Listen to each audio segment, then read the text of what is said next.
Hey there guys, James Smith, or better known as the Tattoo Butcher. Today we're going to be combining two of my absolute favourites, brisket and bacon, to make brisket bacon. So let's get stuck in.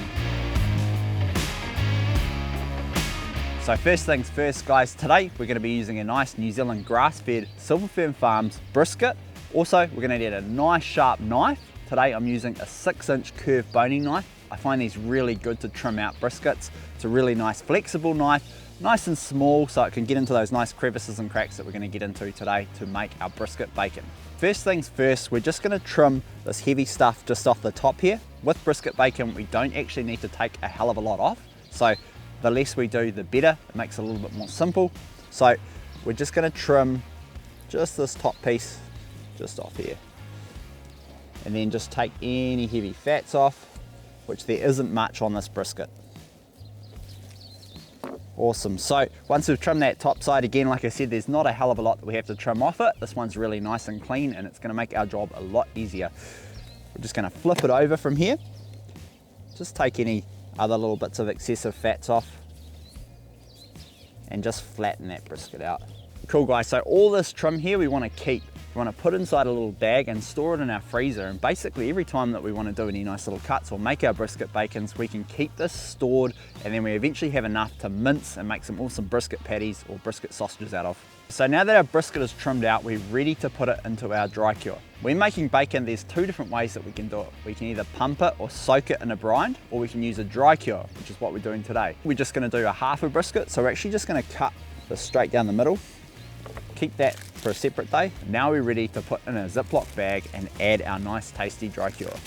For the dry cure ingredients, all we need today is 400 grams of kosher salt, 200 grams of white sugar, 50 grams of curing pink salt, 2 tablespoons of garlic powder, 5 bay leaves crushed, and 1 tablespoon of cracked pepper. We want to make sure we get any of that air out.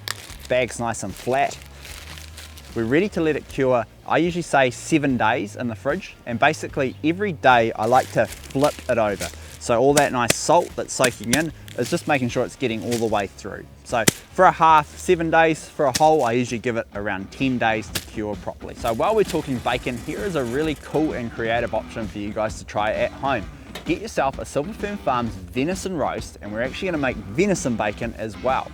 So add this into your Ziploc bag like we did with our brisket bacon, and then we're gonna add a handful of our dry cure mix, cover both sides.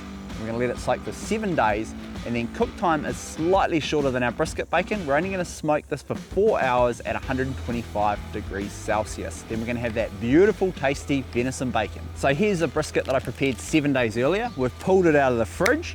This one's been vacuum packed, and we can tell that it's cured because it's gone nice and pink and it's got that really beautiful color in it. So what we're gonna do is we're gonna cut it out of the packaging. We're gonna give it a good rinse. We wanna get all that excessive salt off the outside of it. Remember, all the good stuff is gonna be on the inside now.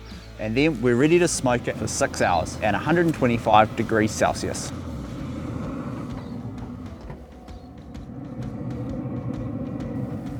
So our brisket bacon's smoked for 6 hours. We've taken it out of the smoker. What we want to do now is just let it cool down. We're going to chill it, and then we're ready to slice it and then fry it and serve it.